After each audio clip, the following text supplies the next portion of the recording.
हे खरंय की माननीय पंतप्रधान आणि संघ सरचालक एकत्र येण्याची एखादी दुसरी क्वचित वेळ आहे. हं, पण मला इथं सांगायला पाहिजे की राष्ट्रीय स्वयंसेवक संघाच्या मार्गदर्शनाखाली जेव्हापासून राम मंदिराचं आंदोलन सुरू झालं हं, आणि हे आंदोलन त्यांनी संघानं एवढं हाती घेतल्यानंतर संघ हा काही राजकीय पक्ष नाही.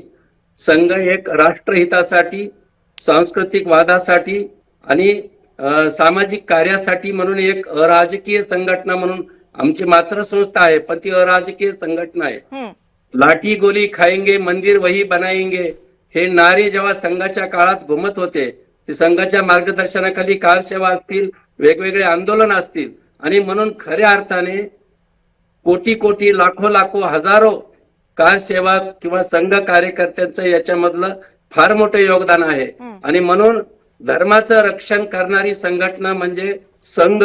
आणि अशा या ध्वज या ठिकाणी फडकवत असताना माननीय आत्ताच तुषारजीने सांगितल्याप्रमाणे या ठिकाणी पंतप्रधान मोदीजी यांच्या शुभ हस्ते पण त्या कार्यक्रमाला सरसंघ चालक येणं खरं म्हणजे हे आमच्यासाठी गौरवाची बाब आहे की जे संघाचं स्वप्न होतं, जे संघ कार्यकर्त्यांनी जे स्वप्न पाहिलं, यासाठी अनेकांचे या ठिकाणी बलिदानही झालेले. या ठिकाणी पिढ्यान पिढ्या या राम मंदिराच्या प्रश्नावर या ठिकाणी जन आंदोलन चळवळ उभा राहिलेली. आणि म्हणून अधिकारवाणीनं आज या ठिकाणी सरसंघ चालकांची उपस्थिती भूमिपूजनापासून असेल, रामलल्ला प्रतिष्ठापना असेल किंवा आज ध्वज फडकवताना असेल, हे एक आमच्यासाठी गौरवशाली आनंदाचा क्षण निश्चितच आहे आणि त्या अनुषंगाने ती उपस्थिती निश्चितच असणार.